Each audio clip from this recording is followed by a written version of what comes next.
민수기 11장입니다. 민수기 11장 16절에서 17절 그리고 29절입니다. 민수기 11장 16에서 17 그리고 29절 보겠습니다.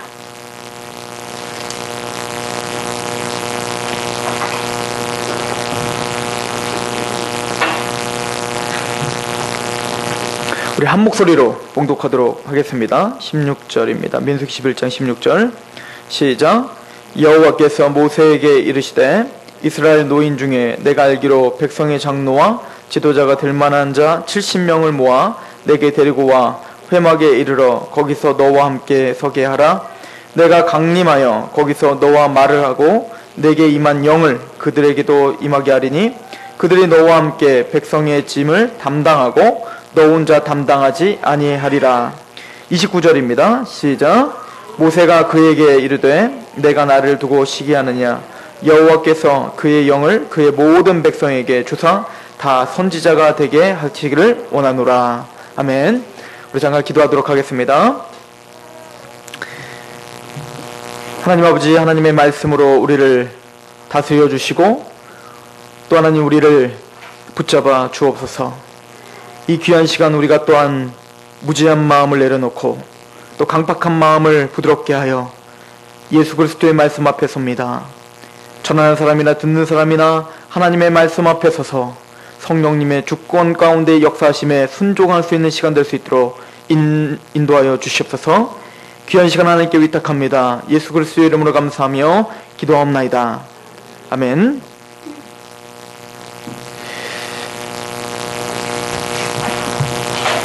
오늘 민수기 11장은 모세가 하나님의 일을 하고 있죠. 이스라엘 백성들을 인도하고 있습니다. 이스라엘 백성들을 인도하는 것은 모세에게 큰 짐이고 어떻게 보면은 모세가 감당할 수 없는 사역이었을 것입니다. 우리는 한 명, 두 명 되는 우리 자녀들도 우리 뜻대로 인도하는 게 어렵잖아요. 그런데도 지금 또 한 교회 뭐 30명, 40명 되는 교회도 목회자가 마음대로 인도할 수가 없는데 사람들의 마음이 그렇게 다 내 맘 같지가 않기 때문에 그렇게 한 마음으로 인도하는 것이 이렇게 힘든데 모세는 지금 몇십만이나 되고 하는 20만, 200만이 되는 그 이스라엘 백성들을 지금 광야, 그것도 먹을 것도 없고 하나님의 철저하게 하나님의 인도하심에 순복해야지만 살아갈 수 있는 그런 광야를 지금 걷고 있는 것입니다.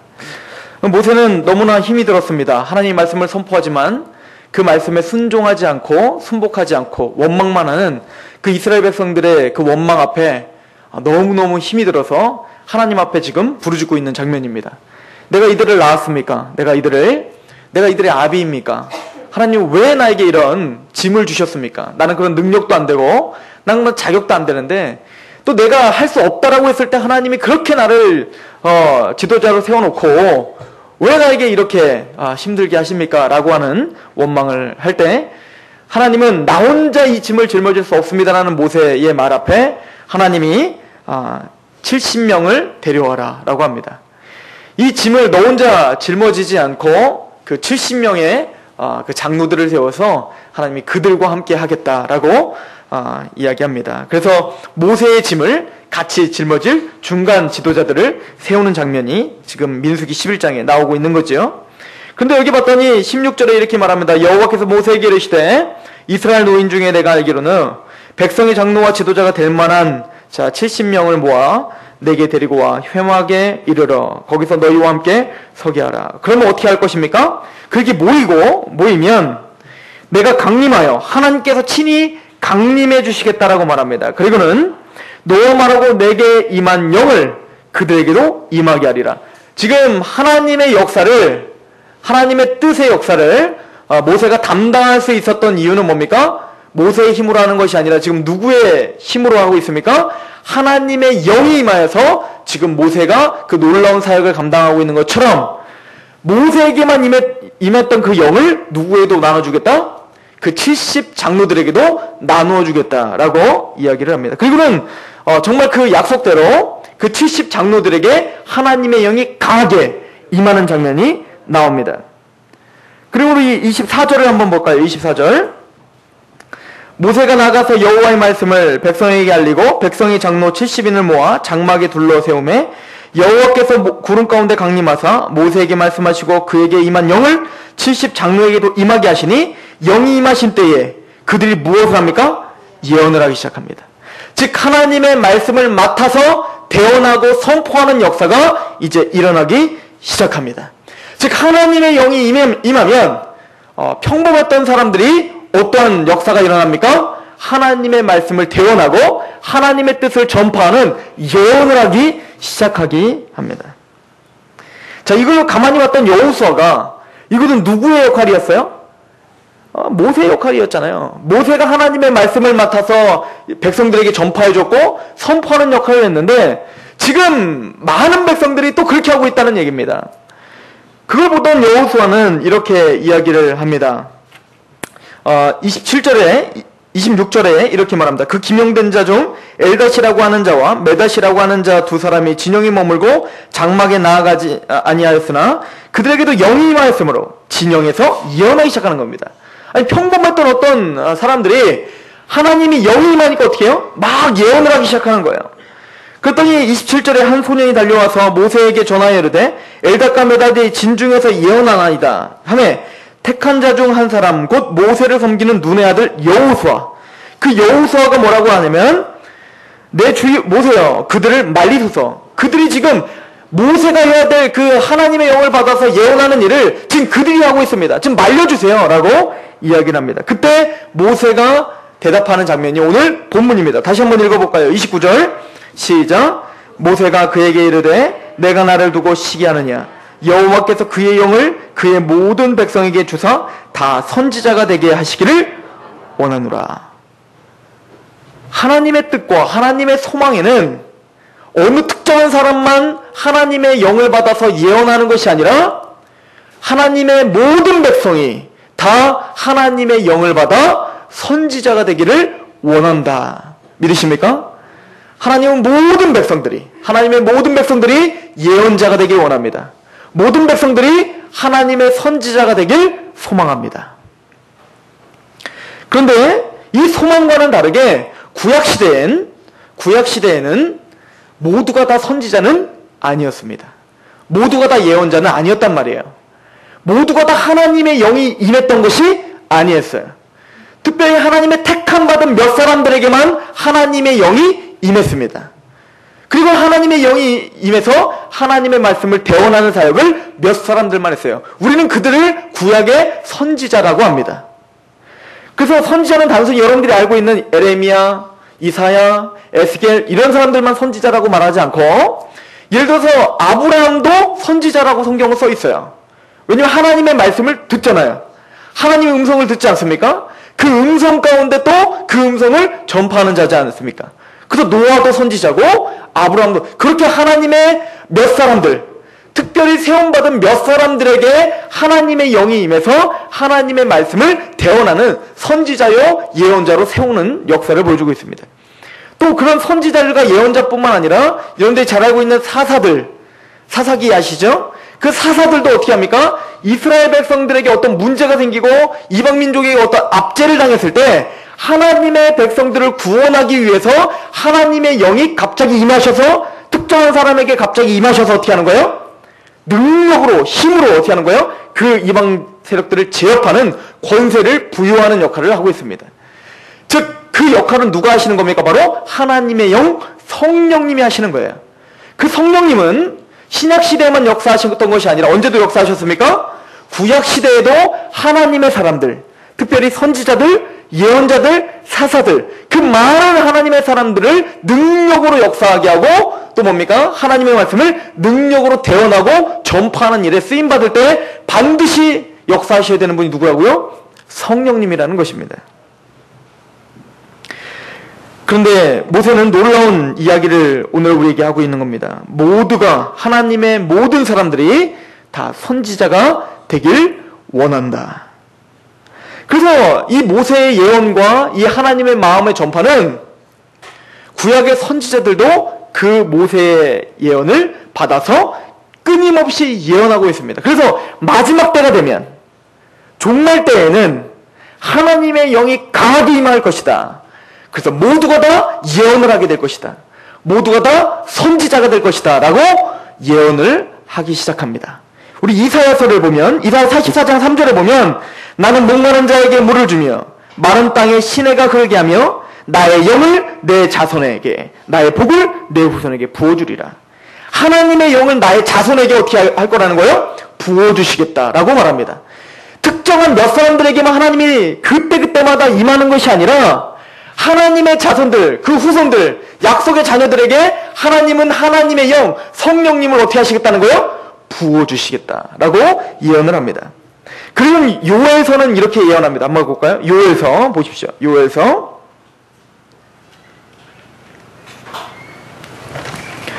요엘서 2장을 한번 가보세요. 요엘서 2장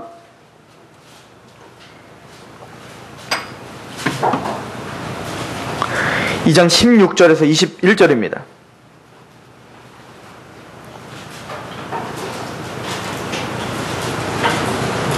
요엘서 2장입니다. 28절부터 봅니다. 28절 같이 한번 읽어볼까요? 시작. 그 후에 내가 내 영을 만민에게 부어주리니 너희 자녀들이 장래일을 말할 것이며 너희 늙은이는 꿈을 꾸며 너희 젊은이는 이상을 볼 것이며 그때 내가 또 내 영을 남종과 여종에 부어줄 것이며 내가 이적을 하늘과 땅에 베풀리니 곧 피와 불과 연기 기둥이라. 아멘.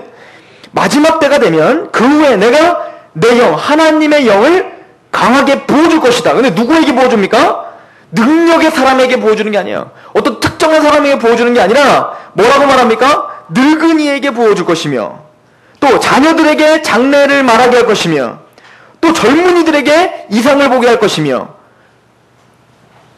그것뿐만 아니라 29절에 봤더니 내 영을 남종과 여종, 신분과 또 상관없이 주겠다는 거예요.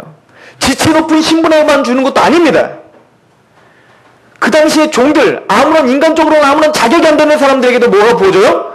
하나님의 영이 부어질 것이고 남자에게만 부어지는 것도 아니고 누구에게도 부어져요? 여자에게도 부어집니다.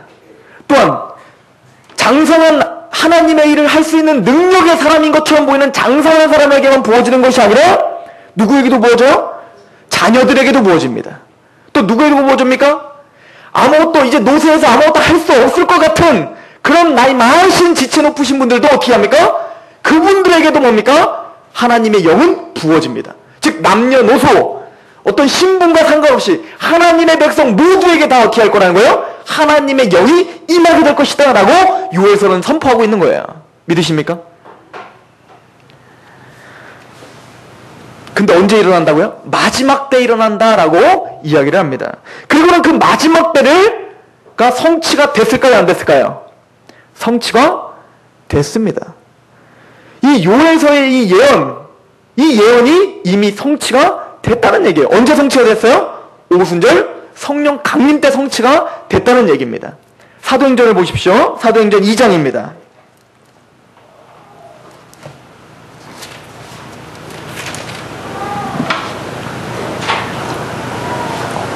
사도행전 2장 16절부터 보면 이렇게 써있지요. 제가 읽습니다. 이는 곧 선지자 요엘을 통하여 말씀하신 것이니 일러스되 하나님이 말씀하시기를 요엘서에는 그 후에 라고 써 있었는데 그 후에를 뭐라고 지금 해석하고 있어요? 말세에는 이렇게 베드로는 선포하고 있죠. 마지막 때, 말세 때에는 내가 내 영을 모든 육체에 부어줄 것이다 라고 예언했다 이렇게 써고 있습니다. 여러분들이 알고 있는 말세는 언제예요? 여러분들이 알고 있는 말세는 언제입니까? 밀레니엄? 예수님이 재림하실 때 최종적인 종말이죠. 그러나 이미 말세는 왔어요. 성경에서 말하는 말세는 언제냐면 바로 마지막 때는 언제? 예수 그리스도가 이 땅에 초림하셨을 때 이미 말세가 시작됐습니다. 마지막 때가 시작됐다는 얘기예요. 여러분들 히브리서 1장에 보면 이렇게 써있죠. 옛적에는 여러 선지자가 여러 모양으로 우리에게 말씀하셨으나 그러나 마지막 때에는 누구로 우리에게 말씀하시려고 했대요? 하나님의 아들로 인하여 우리에게 말씀하시려고 했다. 즉 예수 그리스도가 이 땅에 오셨을 때, 이 땅에 예수 그리스도가 초림하셨을 때 이미 성경은 마지막 때가 시작됐다라고 말합니다. 왜요? 이제는 뭐예요? 예수님이 오늘 오실 수가 있어요. 즉 오늘이 마지막인 것처럼 살아가는 거예요. 종말론적인 삶을 살아가는 거예요. 그래서 예수님이 십자가에 돌아가시고 부활하시고 승천하신 그때부터 뭐가 시작됐어요? 마지막 때가 시작된 겁니다. 그래서 마라나타라는 인사를 했잖아요. 주 예수여 어서 오늘이 마지막인 것처럼 하나님께 충성을 다하며 사는 것입니다. 이게 바로 크리스찬들의 특징들이에요. 그런데 그 마지막 때에는 누가 임하셨어요? 성령님이 임하셨어요. 언제? 그게 오순절 날입니다. 그래서 베드로는 말하는 겁니다. 하나님 말씀하기 말세에 내가 내 영을 모든 육체에 부어주리니 너희의 자녀들은 예언할 것이요 너희의 젊은이들은 환상을 보고 너희의 늙은이들은 꿈을 꾸리라. 그때 내가 내 영을 내 남종과 여종들에 부어주리니 그들이 예언할 것이요 라고 말하고 있습니다. 지금 베드로는 무엇을 보면서 요엘 선지자의 예언이 지금 성취됐다고 말하고 있어요? 오순절 성령 강림의 사건 때에 바로 요엘 선지자가 선포한 그 예언이 성취가 되었다라고 우리에게 선포하고 있습니다. 그렇다면 나이가 많이 있으신 분들이나 우리 여기서 막내는 창근이 아니죠, 하준이군요. 어린아이나 나이가 많으신 분들이나 모두가 동일하게 우리가 만약에 하나님의 백성이 되었다면 무엇이 임했어야 됩니까? 우리 안에 하나님의 성령님이 임하셨어야 돼요. 이거는 특정한 누구 예언자, 예언기도 하시는 분들에게만 임하는 게 아니에요. 이 말씀은 어떤 특정한 사람에게 임하는 것이 아니라 하나님의 모든 백성에게 다 임해야 되는 것입니다. 믿으십니까? 여러분들이 하나님의 자녀가 되셨습니까? 그럼 여러분들 신분과 상관없이 남녀노소 그거 상관없이 여러분들은 강하게 누가 임하셨어야 돼요? 하나님의 영이 임하셨어야 돼요. 그래서 갈라디아서 3장 28절은 이렇게 말합니다. 너희는 유대인이나 헬라인이나 종이나 자유인이나 남자나 여자나 다 그리스도 예수 안에서 하나이니라. 즉 남자나 여자나 헬라인이나 종이나 자유인이나 다 상관없어요. 나이도 상관없어요. 예수 그리스도로 믿기만 하면 우리는 다 뭐예요? 하나님 안에서 하나이다. 이걸 고린도전서 12장 13절은 이렇게 이야기합니다. 우리가 유대인이나 헬라인이나 종이나 자유인이나 다 한 성령으로 세례를 받아 한 몸이 되었고 또한 성령으로 마시게 하셨느니라. 믿으십니까? 한 성령으로 뭘 받았다? 우리가 세례를 받았고 한 성령으로 마시게 하였다. 즉 요엘서의 그 강력한 예언이 누구에게 임한 거예요? 바로 저와 여러분들에게 임한 것입니다.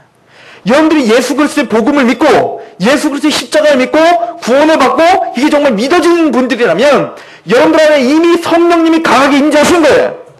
성령님이 이미 여러분들을 강하게 여러분들에게 부어주신 거예요. 기름 부음을 받으신 것입니다. 성령님은 우리 안에서 이미 우리가 앞에서 많이 살펴본 것처럼 성령님 우리 안에서 그리스도를 깨닫게 하시죠. 그리스도를 믿게 하십니다.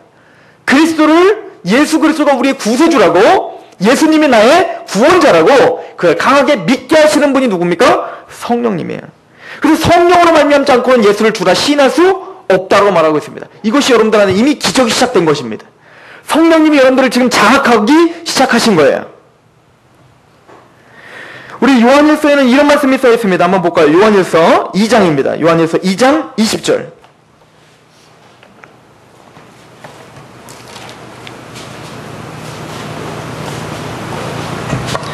같이 한번 읽어볼까요? 2장 20절입니다. 시작. 너희는 거룩하신 자에게서 기름 부음을 받고 모든 것을 아느니라. 믿으십니까? 자, 여러분들이 예수 그리스도를 깨닫고 영적인 신령한 복을 추구하십니까? 이 세상이 전부가 아니라 하나님의 나라를 위해서 내가 살아갈 때 그 큰 하나님의 나라를 통해서 주실 그 상급을 기대하십니까?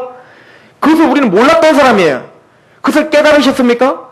이미 여러분들은 뭐예요? 너희의 거룩한 자에게서 기름 부음을 받았다라고 말하는 거예요. 성령님의 기름 부음을 받았기 때문에 우리는 예수 그리스도를 깨닫게 된 겁니다. 영적인 하나님의 지식을 알게 된 거예요. 27절도 한번 읽어보십시오. 27절 시작. 너희는 주께 받은 바 기름 부음이 너희 안에 거하나니 아무도 너희를 가르칠 필요가 없고 오직 그의 기름 부음이 모든 것을 너희에게 가르치며 또 참되고 거짓이 없으니 너희를 가르치신 그대로 주 안에 거하라. 이거 잘못 해석하는 사람들이 굉장히 많거든요. 그러니까 성경도 볼 필요 없고 성경 연구도 할 필요 없고 우리는 성령의 기름 부음만을 간절히 바라면 다 깨닫게 된다. 그러니까 성경 공부는 다 지식이고 우리는 다 하나님 앞에 기도만 하면 다 기름 부음 받아서 누구한테 배울 필요 없이 다 나는 그래서 설교할 때에 성령님의 기름 부음으로 설교하지 어떤 막 뭐 주석책이나 이런 거 전혀 안 봅니다. 이렇게 해석하라고 이 말씀이 있는 게 아니에요. 지금 이 말씀은 성령의 기름 부음을 받은 자는 우리 안에서 누구에 대해서 깨닫게 된다는 거예요. 예수 그리스도에 대해서 더 이상 배울 필요가 없다는 거예요. 무슨 얘기냐면 이제는 우리가 성경을 통해서 들었을 때 사도들의 증언을 우리가 성경을 읽을 때 누가 가르쳐주고 어떻게 하지 않아도 말씀을 통해서 성령님이 우리 안에서 그것을 깨닫게 하는 역사가 일어난다는 얘기예요.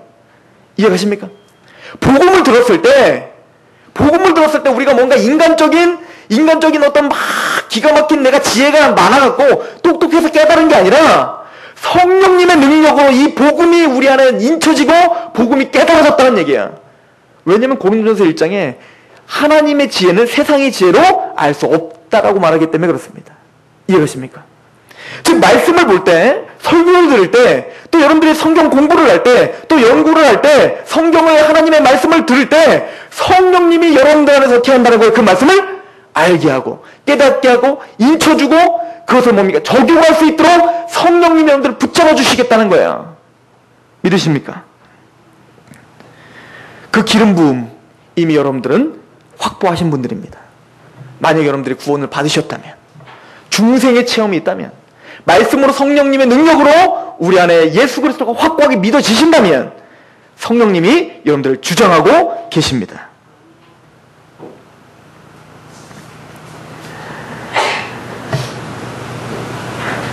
이 모든 말씀들은 구약에 있는 모든 말씀에 성취가 일어났다는 것입니다. 에레미야 31장 34절에 이렇게 예언이 되어 있었어요. 그들이 다시는 각기 이웃과 형제를 가리켜 이르기를 너는 여호와를 알라 하지 아니하리니 이는 작은 자로 큰 자까지 다 나를 알기 때문이다. 내가 그들의 악행을 사하고 다시는 그 죄를 기억하지 아니하리라. 여호와의 말씀이니라.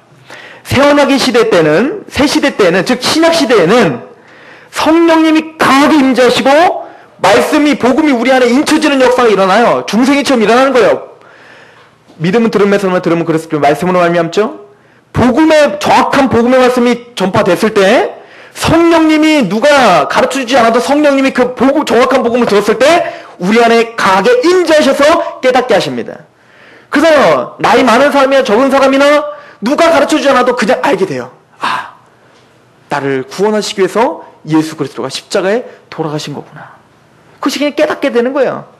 그 역사와 그 예언이 성취가 되었습니다. 그렇다면 여러분들은 오늘날 하나님의 영이 임하셔서 자녀들은 예언을 하고 아비들은 환상을 보고 청년들은 예언을 해요. 뭔가 좀 이상한 것 같기도 하고.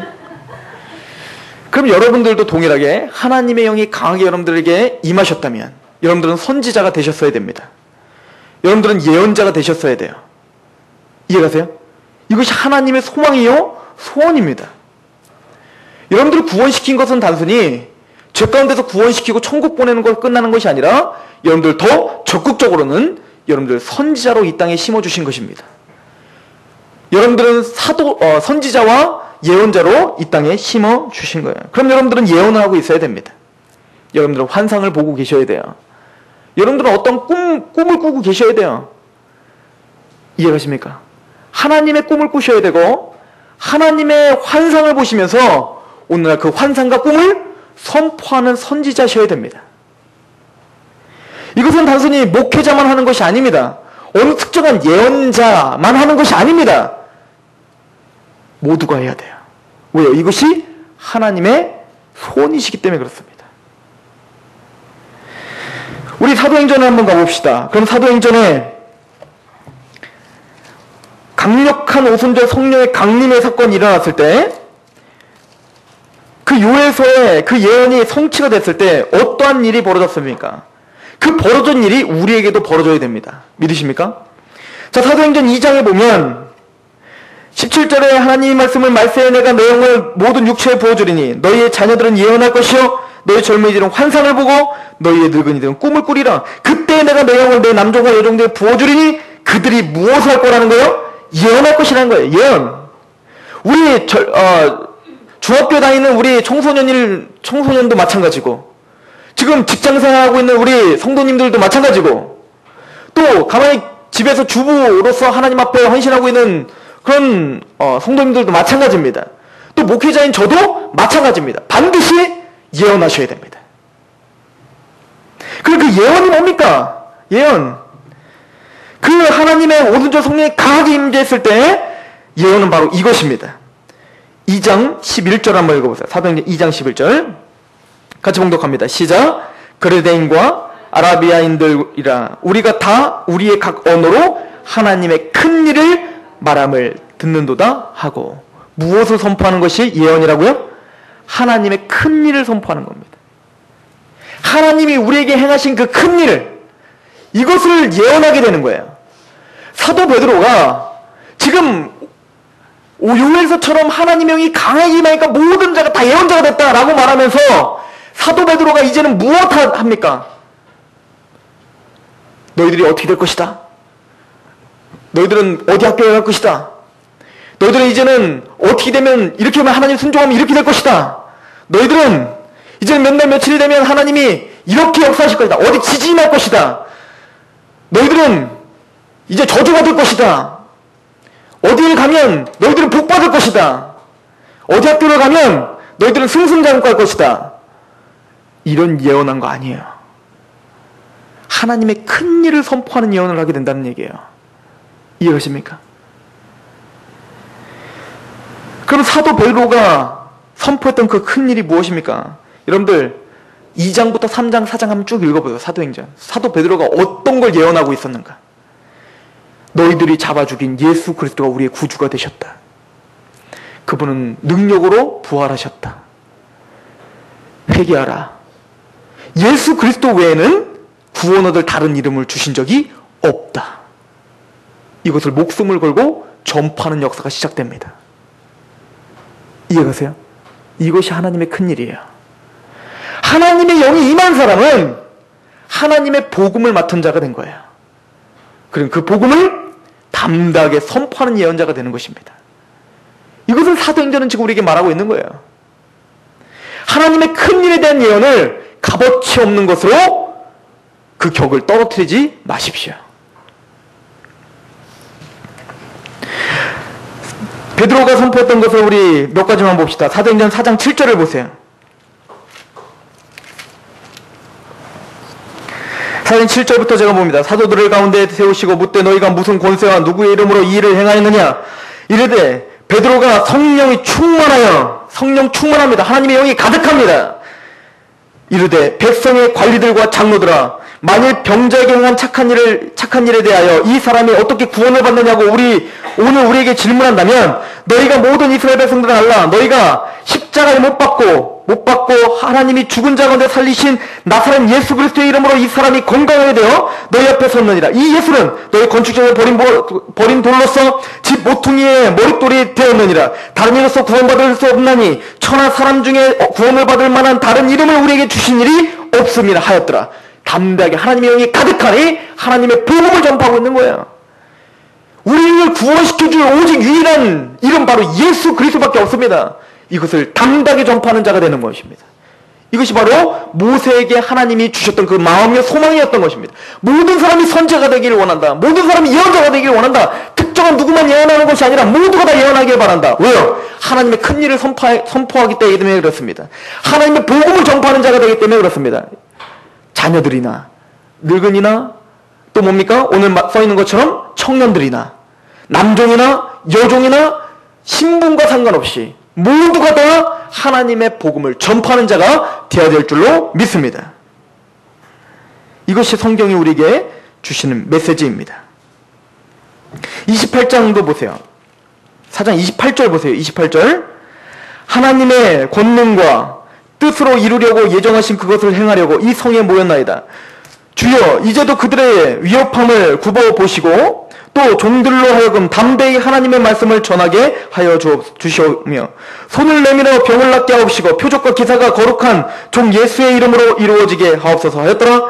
빌길단에 모이고 진동하더니 무리가 다 성령이 충만하여 무엇을 합니까? 담대히 하나님의 말씀을 전하니라. 믿으십니까? 하나님의 말씀을 담대히 전하는 예언자가 되시길 소망합니다. 이것은 저의 소망이 아니에요. 하나님의 소망입니다. 모세 때부터 하나님이 그렇게 예언하고 성취하고자 했던 하나님의 마음입니다. 이건 누구도 핑계댈 수 없습니다. 우린 다 예언자가 되셔야 됩니다. 베드로 사도는 베드로서 1장 4절에 이 복음을 보배롭고 지극히 큰 약속이라고 말했습니다. 즉 하나님의 큰 일이 무엇입니까?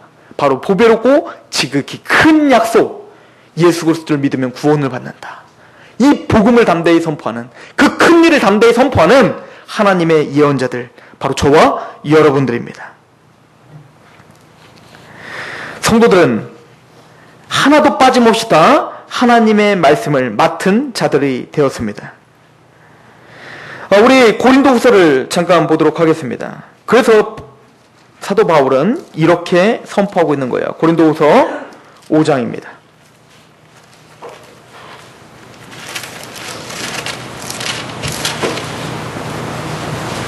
5장 17절 말씀 보세요.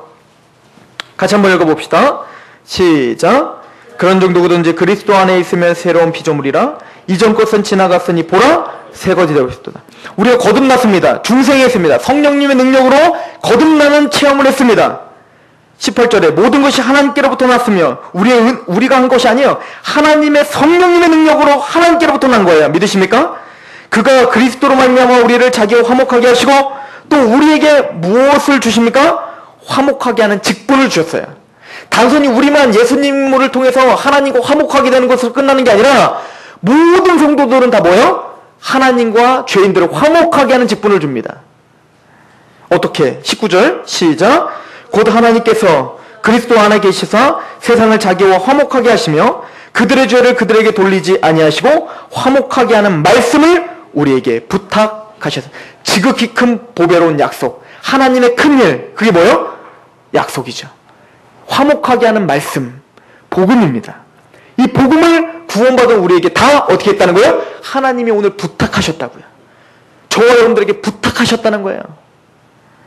그래서 20절 우리에겐 이렇게 부릅니다. 20절 시작. 그러므로 우리가 그리스도를 대신하여 무엇이 됐어요? 사신이 되었다. 사신이 뭡니까? 왕의 말씀을 대언하는 자예요. 왕의 말씀을 맡은 자가 사신이에요. 그런 것처럼 하나님의 말씀을 맡아서 대언하는 뭐가 됐다는 거예요? 우리가 사신이 되었고, 다른 말로 말하면 이것을 뭐라고 말합니까? 선지자라고 말합니다. 예언자라고 말하는 거예요. 누가요? 저와 여러분들이요. 우리는 다 하나님의 선지자요 하나님의 예언자가 됐는 줄 믿으시기 바랍니다. 그래서 요한복음 15장은 우리를 친구라고 표현하고 있는 거예요. 비밀을 맡은 친구, 비밀을 서로 나눈 친구라고 이야기합니다. 여러분들 우리 아모스를 한번 읽어볼까요? 아모스입니다. 아모스서 3장입니다. 아모스 선지자에게 임하신 하나님의 말씀입니다. 이 말씀을 한번 읽어보겠습니다. 아모스서 3장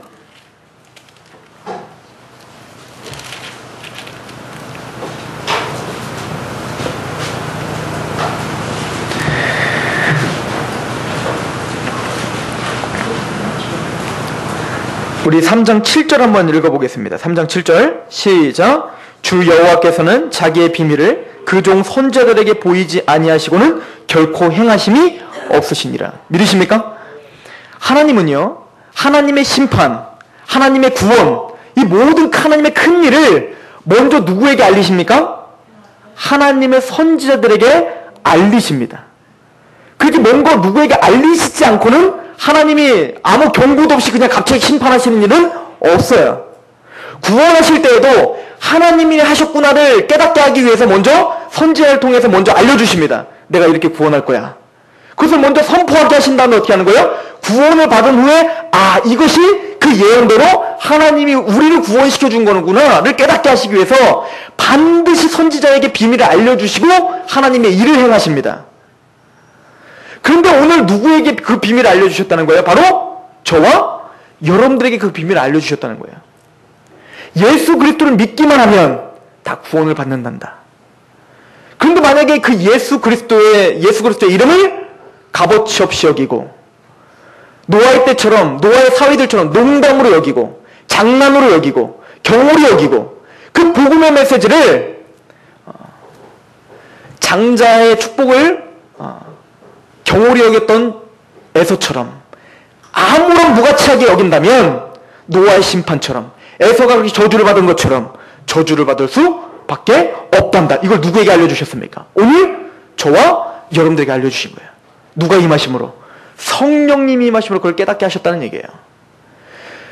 하나님은 선지자에게 말씀하시지 않고는 행하심이 없습니다. 그런데 이미 선지자인 저와 여러분들에게 이미 말씀하셨습니다. 반드시 일하실 것입니다. 반드시 여러분들을 통해서 구원을 주실 것이고 반드시 마지막 때는 심판이 있을 거예요. 이것을 알고 있는 선지자라면 이것을 전파하지 않을 수 없습니다. 아모스가 이렇게 말합니다. 3장 2절을 보세요. 같이 한번 읽어볼까요? 3장 2절 시작. 두 사람이 뜻이 같지 아니한데 어찌 동행하겠으며. 이게 무슨 얘기냐면 선지자가 하나님과 뜻이 같지 않는다면 어떻게 동행이라고 말할 수 있겠냐는 거예요. 여러분 둘이 같이 걸어가고 있는데 서로 마음도 틀리고 어떤 생각도 틀리고 갈 목적지도 다르다면 서로 동행한다고 말할 수 없죠. 서로 싸움만 나죠. 말도 하지 않는데. 동행이라는 게 뭡니까? 서로 마음을 같이 하고 한 곳을 보고 같이 감격할 수 있는 게 동행이죠. 근데 하나님의 마음을 우리가 몰라준다면 어떻게 하나님과 우리가 동행하는 삶을 살 수 있다는 얘기입니까? 선지자가 하나님의 뜻도 모른다면 어떻게 우리가 하나님 앞에 동행한다고 감히 이야기할 수 있겠다는 얘기입니까? 그런 것처럼 두 사람이 뜻을 같이 하지 않는데 어찌 동행할 수 있겠으며. 4절 말씀 한번 읽어보겠습니다. 시작. 사자가 움킨 것이 없는데 어찌 숲풀에서 부르짖겠으며 젊은 사자가 잡은 것이 없는데 어찌 굴에서 소리를. 이게 무슨 얘기냐면 사자가 울부짖는 것은 뭡니까? 뭔가 내가 사냥을 해서 잡은 것이 있을 때 어때요? 승리의 표현으로 어떻게 해요? 막 울부짖잖아요. 근데 움킨 것이 없이 어떻게 사자가 울부짖겠느냐 이 얘기예요. 반대로 말하면 하나님의 말씀을 우리 마음 안에 움켜쥔 사람이라면 어찌 울부짖지 아니하겠느냐 이 말이 돼요. 8절 말씀 보세요. 8절 시작. 사자가 부르짖은즉 누가 두려워하지 아니하겠느냐. 주 여호와께서 말씀하신즉 누가 예언하지 아니하겠느냐. 믿으십니까? 여러분들이 정말 복음을 움켜쥐었다면 누가 예언하지 아니하겠느냐. 그 복음의 감격이 여러분들을 가득하게 메우고 있다면 누가 그 말씀을 전파하지 아니하겠느냐. 어떻게 선지자라고 말할 수 있겠느냐. 어떻게 하나님이 영이 있는 사람이라 말할 수 있겠느냐 라고 성경은 강하게 이야기하고 있는 데 대해서 우린 스스로 우리의 상태를 점검해 봐야 됩니다. 잠언서 29장 18절은 묵시가 없는 백성은 방자히 행한다 라는 말씀이 있습니다. 하나님의 말씀과 이 복음을 움켜쥐지 못한다면 우리는 방자히 행할 수밖에 없습니다. 하나님의 뜻도 모르고 하나님의 말씀이 아닌 내 마음대로 살면서도 그게 신앙이라고 착각하고 살 수도 있다는 얘기예요. 그래서 하나님의 예언자가 된 우리들은 하나님의 말씀과 묵시를 움켜쥐셔야 됩니다. 에레미야서 23장 16절은 이렇게 말합니다. 만군의 여호와께서 이와 같이 말씀하시되 너희에게 예언하는 선지자들의 말을 듣지 말라. 그들은 너희에게 헛된 것을 가르치나니 그들이 말한 묵시는 자기의 마음으로 말미암은 것이요 여호와의 입에서 나온 것이 아니니라. 이건 무슨 얘기냐면 헛된 묵시. 우리가 그 당시에 거짓 예언자들이 많았다는 거예요. 예레미야 시대에 하나님의 말씀, 명확한 말씀이 아닌 자기 마음에서 그냥 느낌인데 그거를 하나님의 예언이라고 막 선포하고 있었던 사람들이 너무 많았다는 것입니다. 하나님이 이렇게 말씀하셔서 나에게, 하나님 나에게 이렇게 말씀하셨다니까? 근데 그게 자기 마음을 가지고 하나님의 말씀이라고 예언하는 선지자들이 너무나 많았던 것입니다. 그 예언자들을 조심하시라고 에레미야는 말합니다. 하나님의 말씀이 예언입니다. 믿으십니까? 우리는 명확한 하나님의 말씀을 전파하는 예언자 되시길 소망합니다. 헛된 내 마음을 하나님의 말씀이라고 속이지 마십시오. 내 어떤 마음이 들었습니까? 하나님이 역사하신 것입니다. 그러나 반드시 그 마음은 뭘로다가 확인하셔야 됩니까? 말씀의 원리에 내 마음을 복종시키셔야 됩니다. 이해가십니까? 우리는 하나님의 말씀을, 명확한 하나님의 말씀을 전파하는 예언자 되시기 바랍니다. 하나님이 우리에게 기도할 때 우리에게 마음을 부어주시는 것도 이런 정확한 하나님의 말씀을 예언하는 예언자가 답게 만드시기 위해서 마음을 주시는 거지, 이 명확한 말씀을 움켜쥐지도 않고 헛되게 나에게 마음이 드는 것을 하나님의 말씀이라고 전파하지 마시기 바랍니다. 또 그런 예언자들의 말을 두려워하지도 마십시오. 에레미야는 그렇게 말합니다. 그런 예언자의 말을 듣지 말라. 두려워하지도 말라. 여호와의 말씀, 여호와 입에서 나오는 말씀만을 두려워하라. 여러분들은 하나님의 말씀을 두려워하시기 바랍니다. 하나님의 말씀 앞에 두렵고 떨림으로 서 있으시기를 소망합니다. 이것이 예레미야가 선포하는 메시지예요. 그러나 그것과 동일하게 하나님의 말씀을 움켜쥐은 사람이라면 그 말씀을 전파하지 않을 수가 없어요. 에레미야서 31장 34절 말씀 말고 우리 에레미야서 21장을 보세요. 에레미야서 21장, 이건 같이 한번 읽어볼 필요가 있습니다. 에레미야서 21장 9절입니다. 하나님이 명확하게 에레미야에게 주신 말씀을 선포하니 많은 사람들에게 핍박을 받습니다. 선지자라고 하는 사람들에게도 핍박을 받아요. 너만 그런 하나님 앞에 예언을 한단 말이냐? 너만 하나님의 말씀, 명확한 말씀을 듣는단 말이냐? 우린 다 거짓 예언이란 말이냐? 이렇게 핍박을 하는 사람들이 많았습니다. 그러나 에레미야는 그런 치욕을 받았지만 이렇게 말합니다. 20장 28절 보세요. 20장 8절. 내가 말할 때마다 외치며 파멸과 멸망을 선포함으로 여호와의 말씀으로 말미암아 내가 종일토록 치욕과 모욕거리가 됨이니. 9절 같이 한번 읽어봅니다. 시작. 내가 다시는 여호와를 선포하지 아니하며 그의 이름으로 말하지 아니하리라 하면 나의 마음이 불붙는 것 같아서 골수에 사무치니 답답하여 견딜 수가 없는 것이 선지자예요. 하나님의 복음을 전파하지 마라, 얘기하지 마라 하더라도 내 마음이 답답한 거예요. 이건 말하지 않으면 답답한 겁니다. 왜요? 하나님의 명확한 말씀이 있는데 예수 그리스도로 외에는 구원 얻을 다른 힘을 준 적이 없다는 말씀이 내 마음을 요동치고 있는데 이 말을 전파하지 않으면 내 마음이 답답하여 어쩌질 못하는 그런 선지자들이 다 되시길 소망합니다. 이건 모세에게 말한 모두가 다 선지자가 되길 원한다라고 하는 예언의 성취가 오늘 저와 여러분들을 통해서 이루어지고 성취되고 그 능력이 나타나는 상록교회 성도들이 되시길 소망합니다. 하나님은 하박국 2장 3절에 하나님의 묵시는 반드시 성취된다는 이야기합니다. 하나님의 명확한 말씀은 하나도 땅에 떨어지지 않습니다. 그대로 선포하시기 바랍니다. 그대로 읽어주시기 바랍니다. 그것을 믿고 안 믿고는 그 사람과 하나님과의 문제예요. 우리의 사명은 전하는 것입니다. 기도하겠습니다. 모세를 통하여 모든 사람들이, 하나님의 모든 백성들이 다 하나님의 영을 받아 선지자가 되기를 원한다는 그 약속의 말씀을 듣습니다. 아버지, 우리의 생각을 붙잡아 주옵소서. 우리의 마음을 붙잡아 주옵소서. 우리가 예언자답게 하나님의 복음의 말씀, 명확한 하나님의 말씀을 담대하게 선포할 수 있는, 하나님의 큰 일을 담대하게 선포할 수 있는 하나님의 예언자들이 될 수 있도록 인도하여 주옵소서. 그렇게 하실 성령님, 우리를 강하게 붙잡아 주옵소서. 예수 그리스도의 이름으로 감사하며 기도합나이다. 아멘.